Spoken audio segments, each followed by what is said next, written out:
കുട്ടികളെയൊക്കെ കളിക്കാൻ വിടും. കളിക്കാൻ വിടുന്ന സമയത്ത് കുട്ടികൾ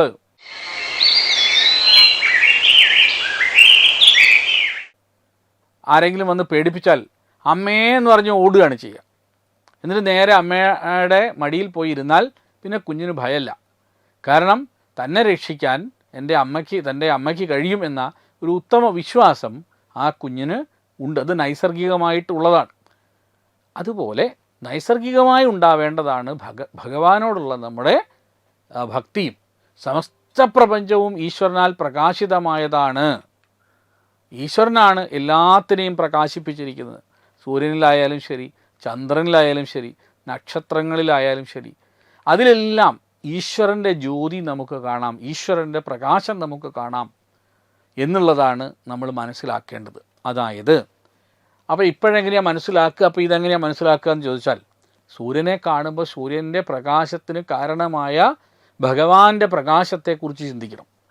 ചന്ദ്രനെ കാണുമ്പോൾ, നക്ഷത്രങ്ങളെ കാണുമ്പോൾ, ഈ സമസ്ത പ്രപഞ്ചവും കാണുമ്പോൾ ഒരു സാധകൻ കാണേണ്ടത് ആ കാണുന്ന വസ്തു മാത്രമല്ല, അതിൻ്റെ പിന്നിലുള്ള, അതിനെ നിർമ്മിച്ചിരിക്കുന്ന, അതിനെ സസ്റ്റെയിൻ ചെയ്യിപ്പിക്കുന്ന, നിലനിർത്തുന്ന, അതിനെ ഡിസോൾവ് ചെയ്യുന്ന ഈ പ്രകാശമാനമായ ഭഗവാനെയാണ്.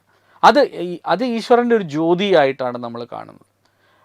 ഇത് പിന്നെ മനോഹരമായിട്ട് എനിക്ക് ഏറ്റവും കൂടുതൽ ഇഷ്ടമുള്ള ഒരു മന്ത്രമുണ്ട് കഠോപനിഷത്തിൽ.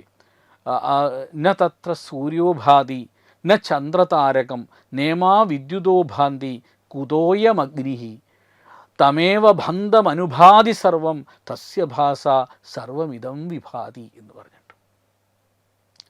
മനോഹരമായ, എനിക്കേറ്റവും എൻ്റെ ഹൃദയത്തിൽ എപ്പോഴും ഞാൻ അറിയാതെ പോലും ചൊല്ലിപ്പോകുന്ന ഒരു മന്ത്രമാണിത്. എന്താ ഇതിന് അർത്ഥം എന്നറിയാമോ? ആ അർത്ഥം അറിയുമ്പോഴാണ് നമ്മളെ കണ്ണിൽ നിന്ന് കണ്ണുനീര് വരിക. സൂര്യന് അവനെ പ്രകാശിപ്പിക്കാൻ കഴിയില്ല. സൂര്യൻ ബാക്കിയുള്ള ലോകത്തുള്ള സർവ്വതിനെയും പ്രകാശിപ്പിക്കുന്ന സൂര്യനാണ്. പക്ഷെ സൂര്യന് ഭഗവാനെ പ്രകാശിപ്പിക്കാൻ കഴിയില്ല. ചന്ദ്രന് ഭഗവാനെ പ്രകാശിപ്പിക്കാൻ കഴിയില്ല. നക്ഷത്രങ്ങൾക്ക് ഭഗവാനെ പ്രകാശിപ്പിക്കാൻ കഴിയില്ല. മിന്നലിന് ഭഗവാനെ പ്രകാശിപ്പിക്കാൻ കഴിയില്ല. പിന്നെ അഗ്നിയുടെ കാര്യം പറയേണ്ടതില്ലല്ലോ എന്നാണ് ഈ മന്ത്രത്തിൽ പറയുന്നത്. യഥാർത്ഥത്തിൽ ആ ഭഗവാന്റെ പ്രകാശത്തിൽ, ആ ബ്രഹ്മപ്രകാശത്തിൽ ഈ സമസ്ത ലോകവും പ്രകാശിപ്പിക്കപ്പെടുന്നു എന്ന് കഠോപനിഷത്ത് നമ്മളോട് പറഞ്ഞു തരുന്നു. ഭഗവാന്റെ ആ ഒരു ബ്രഹ്മതത്വത്തിൻ്റെ മഹാത്മ്യത്തെ, തേജസ്സിനെ വിശദീകരിക്കാനാണ് ഈ കാര്യങ്ങളൊക്കെ പറയുന്നത്.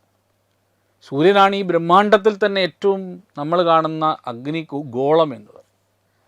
ചന്ദ്രനെ നമ്മൾ കാണുന്നത്, നക്ഷത്രങ്ങളെ കാണുന്നുണ്ട്, അഗ്നി കാണുന്നുണ്ട്. പക്ഷെ ഇവയ്ക്കൊന്നും തന്നെ ആ ബ്രഹ്മപ്രകാശത്തിലേക്ക് എത്താൻ സാധിക്കില്ല. ആ ബ്രഹ്മപ്രകാശത്താലാണ് ഈ ലോകം പ്രകാശിപ്പിക്കപ്പെടുന്നത് എന്ന് കഠോപനിഷത്ത് നമ്മളെ ഓർമ്മിപ്പിക്കുന്നു. ആകാശത്തിൽ ആയിരക്കണക്കിന് സൂര്യന്മാർ ഒന്നിച്ചുദിച്ചുയർന്നാലുണ്ടാകുന്ന പ്രകാശം പോലും ഈശ്വരപ്രകാശത്തിൻ്റെ മുന്നിൽ എന്താ പറയുക, വളരെ അസ്തപ്രഭമാണ്. അതൊന്നുമില്ല.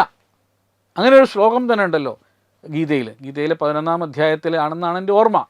അവിടെ പറയുന്നുണ്ട്, ദിവി സൂര്യ സഹസ്രസ്യ ഭവോദ്യുഗപദുദ്ധിത യദിഭാ സദൃശി സാ സ്യാത് ഭാസസ്തസ്യ മഹാത്മനഃ എന്ന് പറയുന്നുണ്ടല്ലോ. ഈ ബ്രഹ്മാണ്ടത്തെ മുഴുവനായും താങ്ങി നിർത്തുന്നത് ഭഗവാനാണ്, പരമേശ്വരനാണ്, ഈശ്വരനാണ്. വിശ്വം മുഴുവനും ചലന സ്വഭാവത്തോടു കൂടിയതാണെന്ന് അറിയുക. ഭൂമി തൻ്റെ അച്ചുതണ്ടിൽ മണിക്കൂറിൽ 1042 മൈൽ വേഗത്തിലാണ് കറങ്ങിക്കൊണ്ടിരിക്കുന്നത്. മണിക്കൂറിൽ 67,000 മൈൽ വേഗത്തിൽ സൂര്യന് ചുറ്റിലും ഇതിങ്ങനെ കറങ്ങിക്കൊണ്ടിരിക്കുകയാണ്. ഇതേപോലെ തന്നെ സൂര്യൻ, ചന്ദ്രൻ, നക്ഷത്രങ്ങൾ എന്നിവയെല്ലാം ചലിച്ചുകൊണ്ടിരിക്കുന്നവയാണ്. ഈശ്വരനോ അന്യാദൃശമായ സാമർഥ്യത്താലാണ് ഇവയെല്ലാം താങ്ങി നിർത്തുന്നത്. ഈശ്വരൻ്റെ അനിതര സാധാരണമായ സാമർഥ്യം, ഭഗവാന്റെ ആകർഷണ ശക്തി, ആ നിയമമാകുന്ന ഒരു കെട്ട് ഇതിനകത്തുണ്ട്. അതുകൊണ്ടാണ് ഇവയെല്ലാം നിലനിൽക്കുന്നത് എന്നർത്ഥം.